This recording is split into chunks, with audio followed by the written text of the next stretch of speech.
Hello, Emily. Welcome.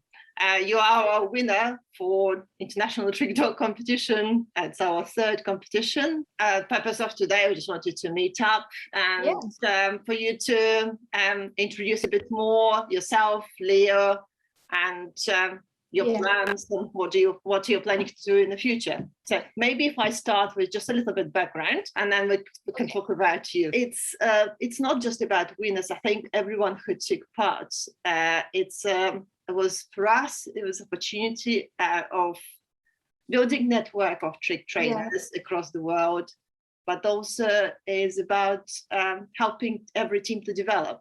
Yeah, it was really nice watching everyone's progress, like everyone that was entering, seeing them develop over the months. Like, it was really nice.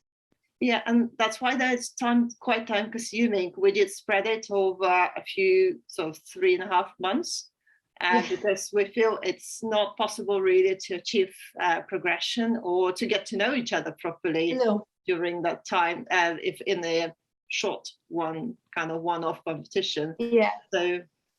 So yeah, we obviously it's a quite time-consuming experience, but I felt it was good to get to know each other better, but also for us it was so wonderful to watch how dogs were progressing. Each team progressed so much, the bonds they built and the kind of ideas the shared, and it's nice seeing new ideas as well, because everyone has slightly different ideas. So it's nice watching other people. Oh, I could do that. That might be a good way of doing it. It's really good. It's interesting. For every single entry had something unique about them. So I felt every single person put really part of their soul to every single entry. There's so much creativity, and what I also loved about trick training, that the language barrier wasn't stopping us. We could understand each other. Though we didn't really notice the language barrier, right? Yeah, because I mean, if you listen, lots of people were cueing their dogs in German, in French, in Italian. There was so much variation, but it's still very much relevant, and you can relate to each of that. But enough about the competition. I want to hear about you. So tell us about you and Leo. So Leo is my 6th dog. So I got him in May 2019. So I already have his half-sister, Phoebe. So she was 3, and his breeder sent a photo of their mum, heavily pregnant. I was like, oh, jokingly, do you want one? So I was like, no, not ready for a puppy. And then they were born, and he sent this little photo. And I'd always kind of thought my next dog would be a boy, and there was only one boy in the litter. So it's just kind of always meant to be. My poodle Katie is actually quite unwell with pancreatitis at the time, so we didn't know she was potentially facing major surgery. Can't have a puppy. Like, if she's just had potentially her pancreas removed, I can't take an 8-week-old puppy home if she's recovering. So got 4 weeks old. Katie had her scan to decide if she's having surgery. She didn't need surgery, so I managed to say that I would take Leo. So it was a really strong bond right from literally, as was the 4-week mark when I knew he was definitely mine. So the breeders live about an hour away, so I was at their house all the time. They couldn't get rid of me. And I just always felt like a really strong connection with them. He kind of acted differently from the rest of the litter. They would kind of all go together and kind of follow each other, whereas Leo was always like on his own, kind of would interact with me or toys. You could see him always trying to like figure stuff out. Like, even at that early age, there's something different about him. Like, kind of like made me really excited he was my puppy. Like, I knew like he was gonna be a really good dog. So he came home with me at 8 weeks. We did all the usual kind of puppy training stuff. He was like really, really fun to take to puppy classes and stuff because he picked it up so quickly. What does Leo likes? What his favorite things? The beach is his ultimate favorite. We're really lucky to live on the coast, so 20 minutes drive we've got Bolmedi Beach, which is definitely his favorite place in the world. He just loves like blasting through just the edge of the sea, sand and sea, bombing along. He likes countryside walks as well. Some of the like castles and stuff we don't go all the time. So we do go, it's a really exciting walk. But yeah, he just likes being outside and rolling in fox. Does he like swimming? He loves swimming. Yeah, he didn't swim at all the first year. Phoebe, when we got her, she's only maybe like 10 weeks old. My collie had gone into the water and she followed behind her. Oh, you're out, your dad started swimming. So Phoebe, from very early on, absolutely loved water. Leo, first time he went to the beach, he got wet and had a mental breakdown. He said, I am wet. I'm on a beach. You don't have a towel. What am I going to do? And he just laid down to carry him back to the car. Like, paws are wet. So he didn't swim at all. Actually, it was after the first lockdown, when he was just over a year. We went down to the river. I just kind of was like, your confidence is like increasing. I think you might go in and swim. In lockdown, we weren't really allowed to like drive for exercise, and so I hadn't been down to the river. So literally the day the restrictions lifted, in the car down to the river. It was like early June.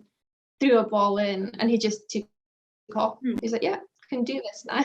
But yeah, he was really funny. Now you can't get him out of it. If he sees like water, he's straight in. Every puddle has to be splashed through its full speed. The muddier, the better. Oh. Does he like digging as well? Oh yeah, many holes in the garden. Absolute hazard in the summer when you're mowing the grass. All these damn holes that are everywhere. I fill them in. He digs more. Yeah, but that's dogs that, I mean, that's why kind of he on the videos he always was coming across like a real gentleman, but at the same time had that sort of spark in him.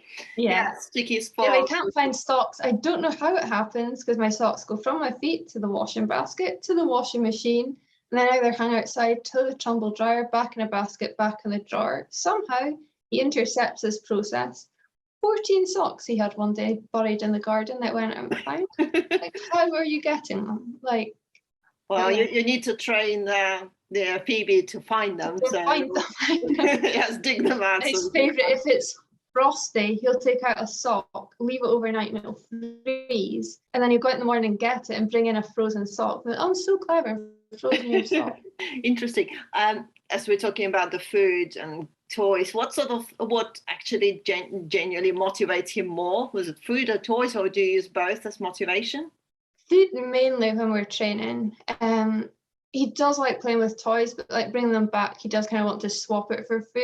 He's like, I've done my job, brought it, where's my treat now? Okay, so but he's really good. He'll work for just his like dry kibble most of the time. Like 90% of our training is just his meals.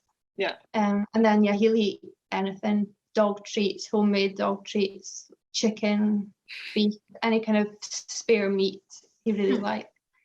So treat training was kind of an accident. With kind of his first year of his life. So he was born in April 2020. So just a week, 2 weeks after the first lockdown. So beginning of March 2020, we've been coming to agility flyball, not doing much, but still being kind of involved in the groups. He was a really happy, confident puppy, no sign of any anxiety, or really happy. The first week of March, so he came to work with me at the riding school. So he was sick in the morning. Dogs are sometimes sick. You're not going to rush your dog to the vet because he'd been sick once. Went into work. He woke up mid-afternoon, was sick again. So I was like, So I wasn't going to give him his tea at my break time, but went out for a walk. He seemed really happy. He was expecting his tea. So I gave him just a little handful. We'll see how that goes. Fine, fell asleep. So I finished work at 8 o'clock at night. So always when I like get my bag and stuff, the dog stands up. Leo didn't. Oh my God, like he's dead. So dragged him out from under my desk, completely floppy. He was conscious, but barely. Gosh. Phoned the emergency vet, who's just like 15 minutes away. It was like, we're on our way. Like, that's awful. Really collapsed. So my friend, like, she came in the car with us. So journey out, just drifting in and out of consciousness, screaming in pain. Like, what on earth is going on here? Ran into the vet with him. They took him away. So we'd hear him. So it would just sit half an hour till they like took blood and everything, didn't know what was wrong with him. They came out and said, I can't remember exactly what, but it's like serum protein or something was very, very low. And he was really dehydrated. So they said we might lose him as they like rehydrated him. If his blood levels dropped lower, he might then have like a cardiac arrest. So he had to be admitted into critical care, had to drive home without him, which was absolutely awful. was up all night. I phoned again at 3 in the morning. And he's not got any worse, but not any better. Okay, so 7 o'clock, they said go and visit him. So there, 7 in the morning. He was definitely brighter. So I think from then, I was kind of like, I think he's going to survive it. So he came home 2 days later. They didn't really know why he got so ill. It was septic. Giardia was the only thing he tested positive for. It shouldn't make dogs. It's so common. It's so common. Yeah. So we don't really know, or if there's like another bacterial infection. He's on really strong like IV antibiotics and stuff. So I think I was very wary when I took him home. Oh, he didn't get the results into next week. They actually thought it was Lyme's disease was their initial, from the blood results, that's what they kind of thought might be. So yeah, the first week he was home, absolutely treading on eggshells. Every time he like coughed, I was like, oh, what are you doing? Yeah, still okay, yeah. So yeah, the week after I went back to the vet, yeah, happy. So you can start walking him again, slowly build him up. Different dog, everything was absolutely terrifying, like a crisp packet would blow and he's like, oh no, what's that? Oh god. So my friend, she ran a massage course, so we all like went with her dogs in a church hall. Leo had to be taken out, absolutely couldn't cope. It was a normal puppy like 2 weeks earlier. It just suddenly was like, oh, terrifying. Well, clearly quite a stressful experience, which so but you could understand he was also in like severe abdominal pain, drifting out of consciousness, all these people around him. Yeah, so it's associations building, the negative associations with people. Strange building, I don't know people is going to make me really ill, I think was his like thought process. So that was now like mid-March. So then the following week we went back to agility and flyball. He was beginning to kind of be like, okay, like life's okay, I feel better, my friends, it's okay. Then we went into lockdown. Yeah. So he used to come to work with me. We walked with friends. We'd have these like doggy friends he'd walk with. So we're always out. We're never really in the house. You'd be most of the day with me, out and about. Suddenly we're shut in the house. One short walk a day. Couldn't drive anywhere. All his favourite walks were like out of bounds. So he's okay the first week, but by the second week, clapping for carers started. He's like, hell no, like. Yeah. So I was trying to think of like other things I could do, which is how we stumbled on trick training. I saw a video on YouTube. I was looking at tricks, feeling like, I don't really know like how to do this. Saw a dog rolling itself in a blanket. I was like, that sounds cool. Let's do that.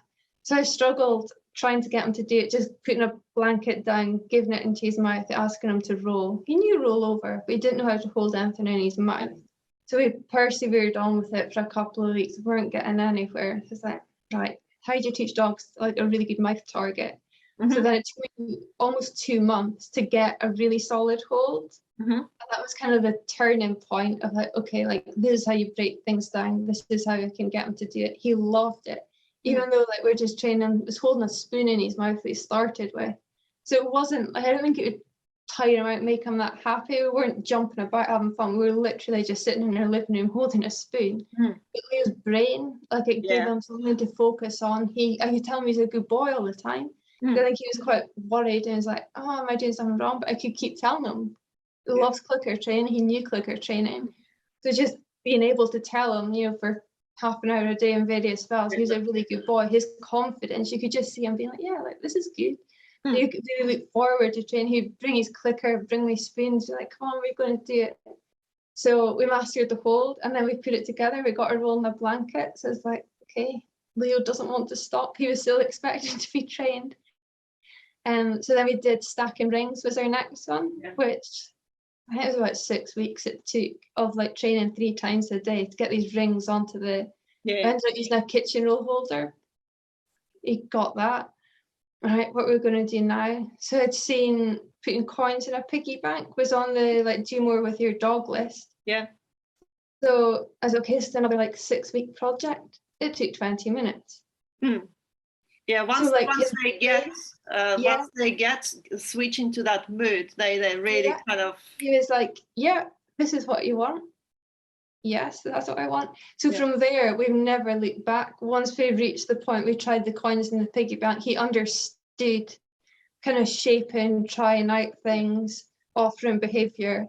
Yeah, we just never looked back from that point. And he will still quite often in a training session, I'll, in my head, be like, oh, we could try doing this. He'll put his own twist on it, which I really like. It's really good for his confidence, his motivation, his ability to kind of think and innovate for himself. I try not to constantly be like, do this, do that.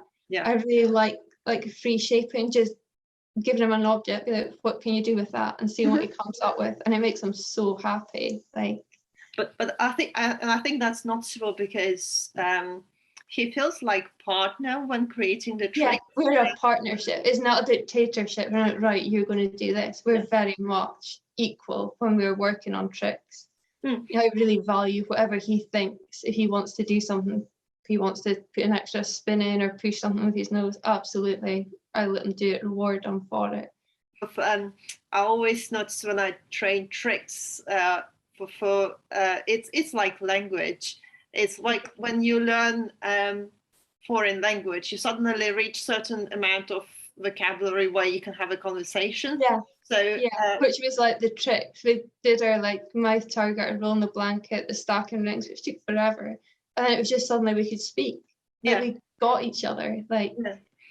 And that's what I find it actually really unique about trick training versus other sports. It just helps. It's kind of much more personal, one-to-one, and it's also varied. So dogs have to really learn to understand and listen and think. The like Connect 4, when he's putting a piece in, if I take a breath in, he'll lift his head. Like, that's how in tune we are. Like, he's absolutely, like, literally every breath or slight movement, he'll change. Oh, do you want me to do that? Well, I do this. So I'd be really careful, especially when we were doing like TV interviews and stuff. It's quite hard.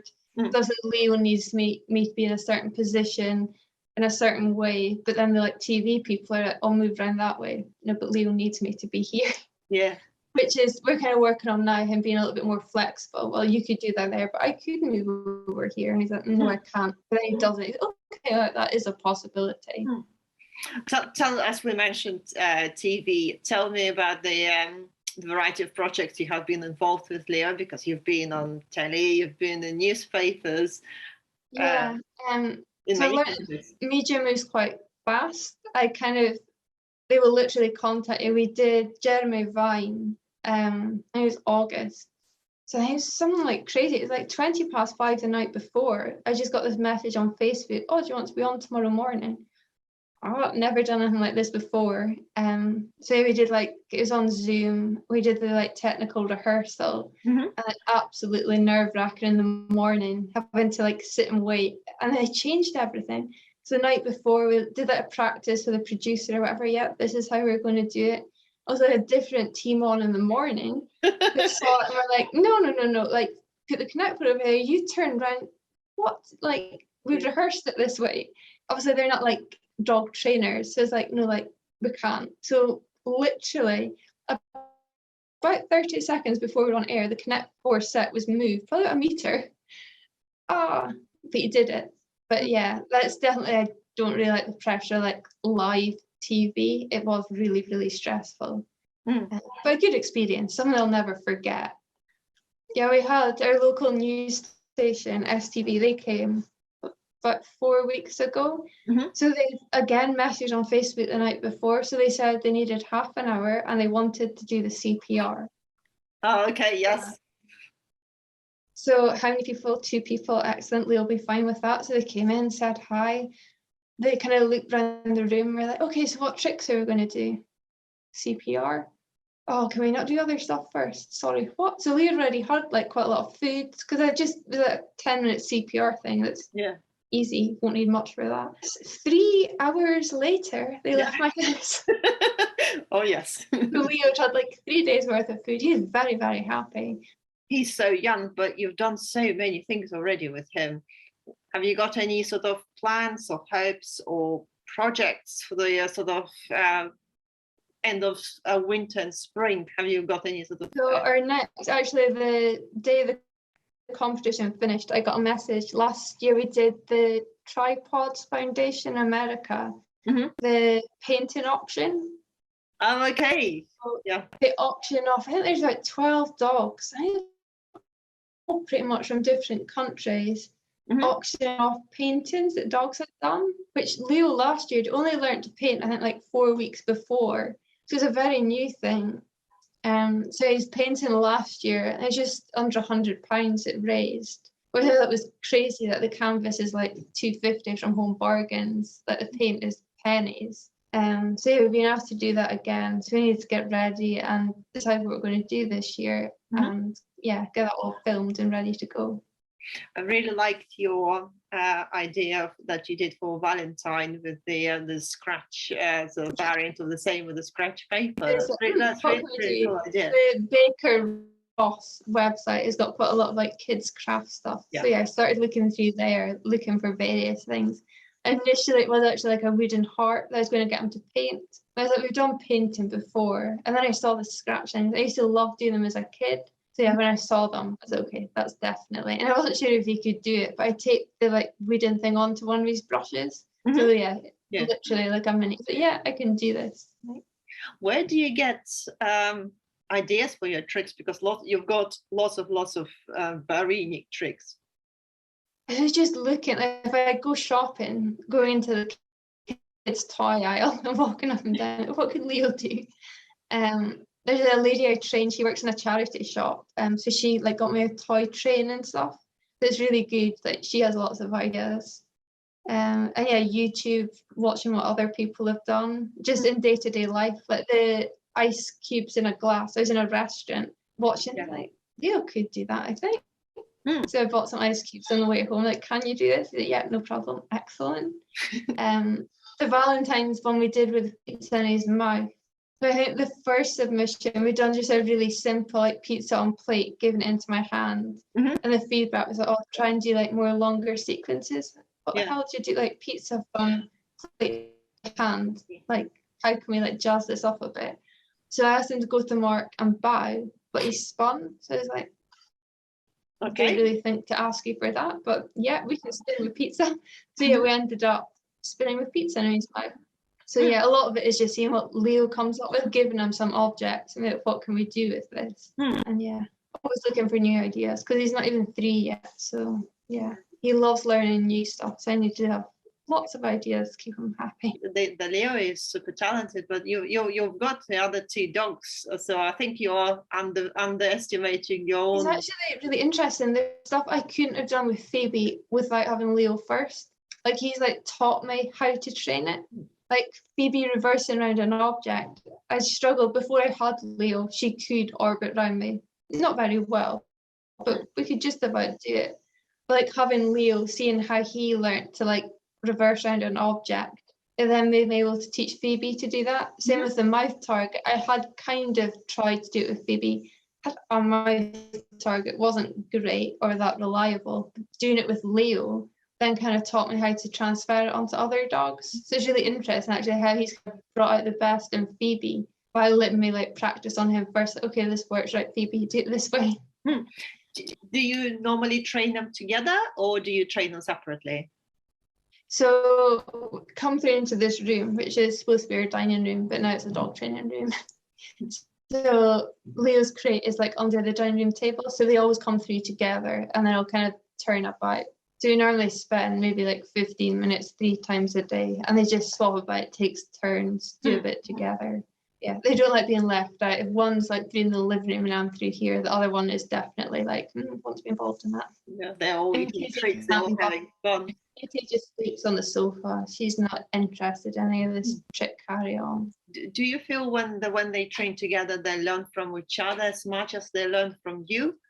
Oh, definitely. Actually, yesterday I was reversing onto a foot bone with Leo and then onto the foam roller, and he was rolling it forward, and then I was supporting it, he's coming off and then rolling it back with his back feet.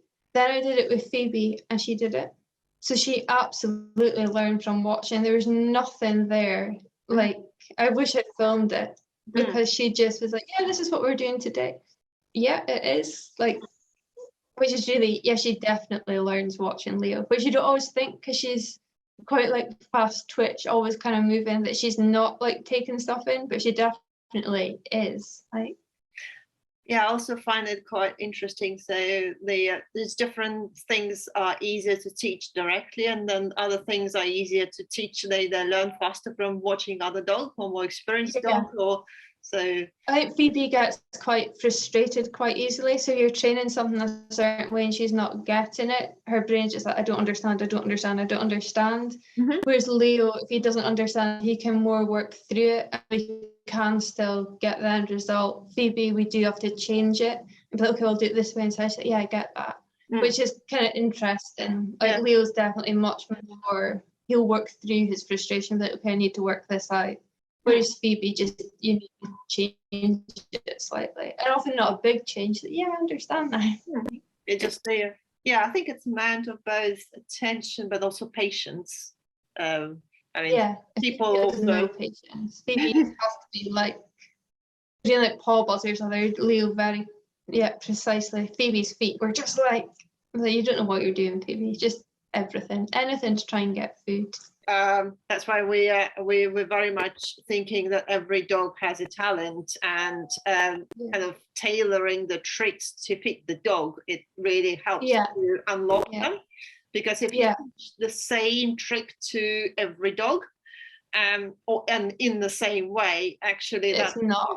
It doesn't. It's actually really interesting. Phoebe, when she was a year old, she got, we thought it was epilepsy, but it's just this like idiopathic head tremors. But she wasn't that confident. And at fly ball, she actually, when she was about 2 years old, she would like run halfway up the lane, stop, and be like, I can't do it, and just like quietly walk off.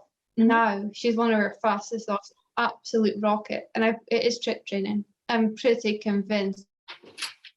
Yeah, because it's it's what's given her the confidence that I can do this. So she gets so much out of it, like. And I think that's unique about the tricks, because you don't need special equipment. You can improvise. Like you can, I do like waiting for the kettle to boil. Do a 2-minute. Where if I'm going to train agility or fly ball, you need like a team of people, equipment. It's quite expensive. Whereas tricks, literally, my target was top of a tablespoon, like. So you pick any object and then you can make tricks with it, and I think that's fun. It's the also creative element, because it's not prescribed, and there is so much flexibility. I mean, you can take mobile, you can take any pen, and you can do so many things with it. It's and that's what I really love about it. There are some common tricks, but also there is so much flexibility. And that's why I've said to you, I'm sort of really hoping in the future we'll be able to establish the trick displays as a separate dog sport, because it's so it raises awareness that it's a thing anyone can do. Like you don't have to be a fantastic dog trainer. Anyone that has a dog can do some form of tricks. And it's so good for growing your relationship, mental stimulation for your dog. Dogs that maybe like arthritis or injured. It's choosing the trick to fit the dog's personality, but also choosing the approach, how you explain to each dog. So that I think that's the kind of really unique about the trick, and also it's something so inclusive. I mean, at every competition we always have quite a few disabled dogs, a deaf dog, blind dog, or deaf and blind dogs, and which would exclude them from other sports. A lot of these dogs couldn't do agility or fly ball or probably even obedience and stuff. Some of them. With the tricks, you can include them, because again, you can find the tricks that they're confident with, and it also gives them that additional confidence that once they. I really there's a few people I train that have got really anxious dogs, and it's definitely my favourite dogs to teach is the ones that are really anxious. So once you get them doing tricks, their confidence just blooms. And also the force-free element. There's definitely trainers around here that still use shock collars and prong collars. I personally find that it kills the bond and also compatibility. Dogs just learn to obey. You're suppressing their behavior, so you can like stop them barking, but they don't feel any better about whatever it is. Yeah, so it is just okay. We can't bark, so the behavior will then be expressed in another way. You're not making them feel better. You're just shutting down that specific behavior. As a doctor with medical background, for me, I find quite a lot of that the training where people feel they need to resort to force, shock collars or whatever is, or yanks on the lead is a sort of symptomatic treatment. So they deal with the symptom, but actually they don't fix the cause. Whatever. Changing the dog's emotion towards something rather than just suppressing. Yeah. So it is. They still haven't resolved the actual reason why dog behaves that way. I don't understand what anyone would get from having a dog and like dominating it. It's just not why I have dogs. Like I want them to enjoy my company. I enjoy their company. It's a two-way relationship. But yeah, I really think trick training for converting some of these people that are very old school out their prong collars. Like, would you like to try tricks? No. And then the next week, I might like to try tricks. Yes. Yeah. Come on. No, but so yes, collectively, I think we need to continue showing the other ways of making it happen and showing actually what's the difference it makes. Plans for this year, have you got any sort of dream that you would like to, if you could could you achieve anything with Leo? Have you got a dream that you hope? Not really, just keep watching him grow. Like it's just so lovely to see. On Monday just past, we did like a demo at Pony Club. And he's actually like playing Connect Four with children and stuff, which is really nice. I think it'd be nice because he was confident and happy, but he was slightly wary. So definitely want to kind of increase his confidence for more like public performances. And yeah, so let's just see what Leo comes up with. Because if you said it go like Leo be doing CPR, really? Like if he's stacking up with it, really? So I don't know this time next year what Leo's going to have discovered and be able to do, which is really exciting. Because you were competing with Furby and Leo together. It was interesting how they together also felt grew, evolved gradually as a team. Yeah, so they sort of became much more comfortable with together. And watching each other. I mean, they were starting with a good cuddle and all that. That was brilliant. Yeah. But then we hadn't done that much until you kind of suggested that a team entry. It hadn't really. They did a little bit together, but they hadn't done that much together. And it was actually the gifts task. It was the first time we did kind of really filmed them both together. There's definitely a lot more like we can do, and it has just opened up kind of new, and they really enjoy working together. I think it's really good for Phoebe, like when she's like spinning on the like dot on her own, she is her like crazy Phoebe, like really fast. But when Leo's there and slightly calmer, I think it definitely calms Phoebe. Like, okay, we don't need to do it really fast, we can breathe and kind of. So it was really interesting when I like did the spinning together. I thought there's no way it'll be in any kind of synchronized because Leo's going to do it at like normal speed and Phoebe's just going to like push around. Travel the speed. But it worked. Literally, like asked them to do it. It's like, oh, they can do this together. Yeah, they watch each other. So it's one of those things we're working at the moment is developing the team team titles because that's nobody have done that before, and I feel there is so much opportunity. I mean, lots of us have.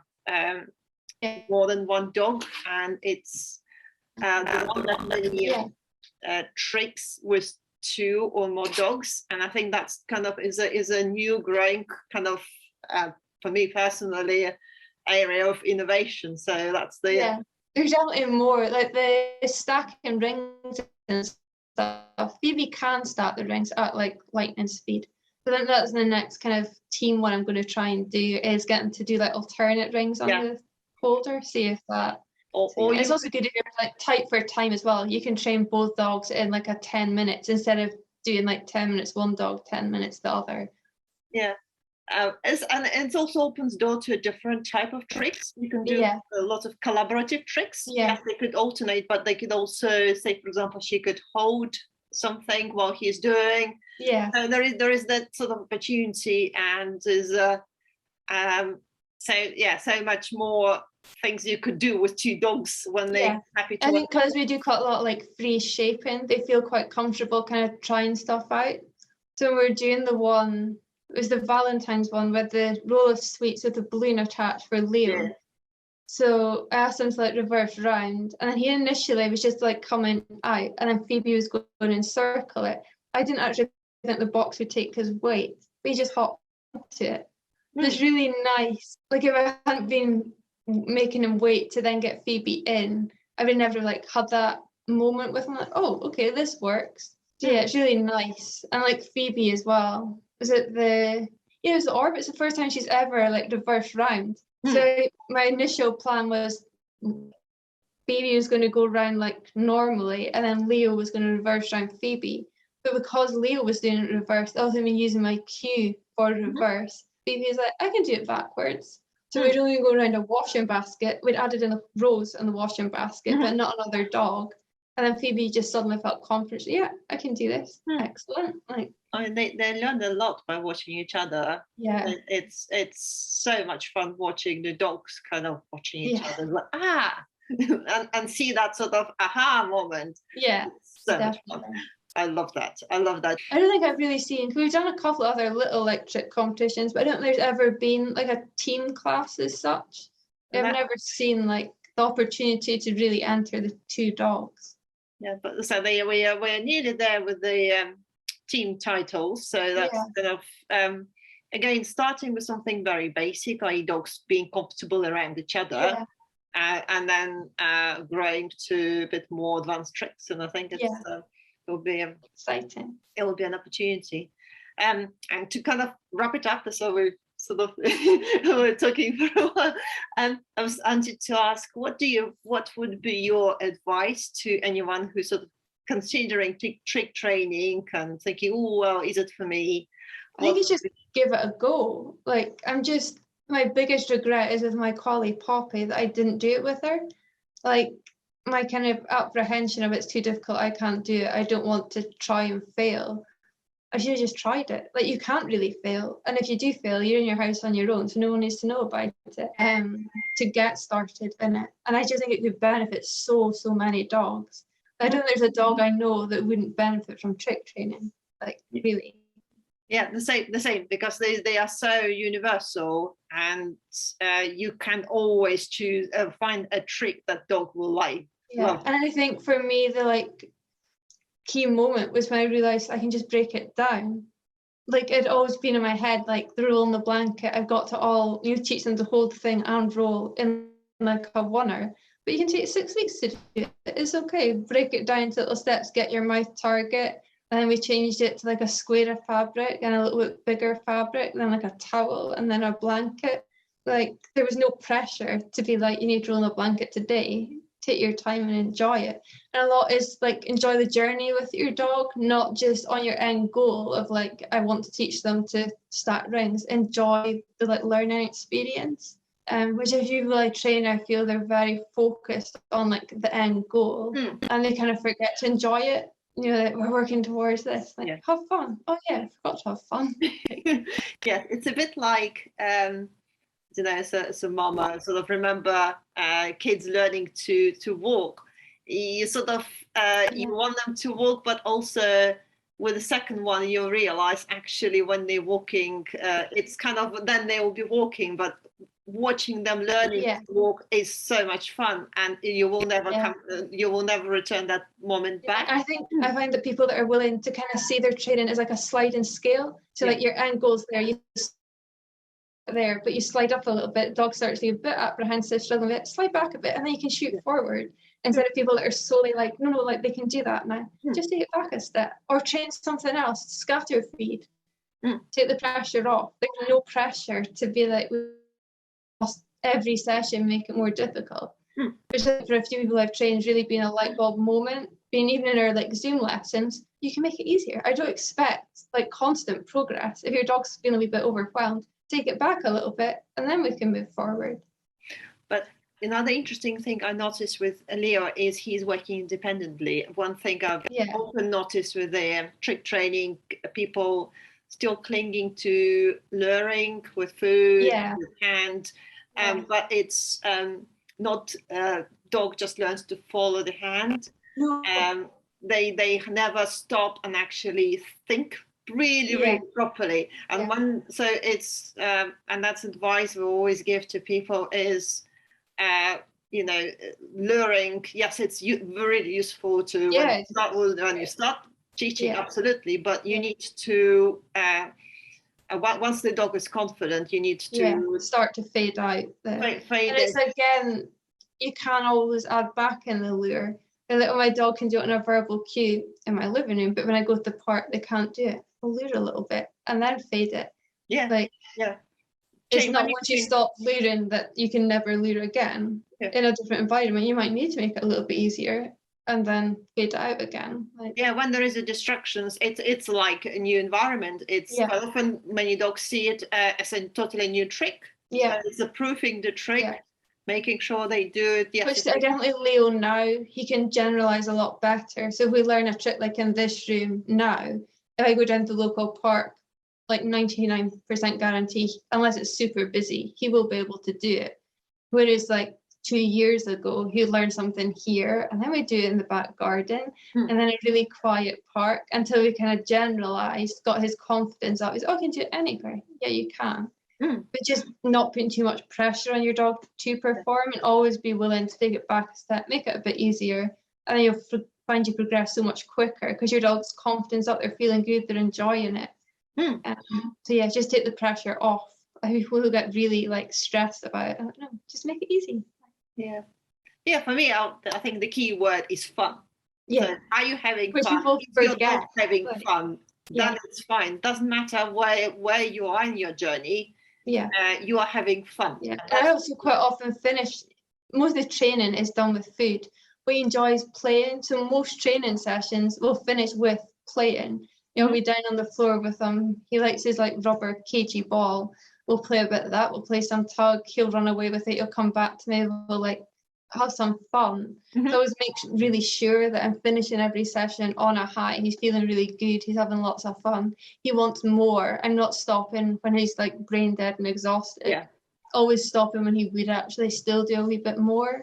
And he's really, the next time we go to train, he's so eager, like ready to pick up again. And I think that's important when you're saying you're doing relatively short sessions, not quite often. When you do trick training or any class, it's an hour, and you can't deal with it. You never train at home. You never do a whole hour. But when you go to a class, you're expected to work your dog for an hour, which is not really realistic. Not natural, particularly with the distraction of other dogs and etc. So I think it's breaking it, and even in the class is breaking into easy things, fun things. Then they're a bit more thinking. They can have a break, especially in the summer when we like do the classes outside in a field or whatever. They can just take their puppy, have a sniff, like explore a bit. There's no, let them just chill out for a wee bit. But I think that's. That was really, really interesting to talk to you. It was sort of lots of things that resonated to both of us, and I certainly will be looking forward to seeing more what Leo will be doing and PB and kind of what we can do together as well. But so thank you very, very much, and looking forward to staying in touch. And if anyone have any questions or any comments, do post. And make sure you follow Leo on YouTube and Instagram. They've got a really superb channel with tricks, and so please watch them and watch their adventures. Okay, thank you so much. Thank you. Goodbye. Bye.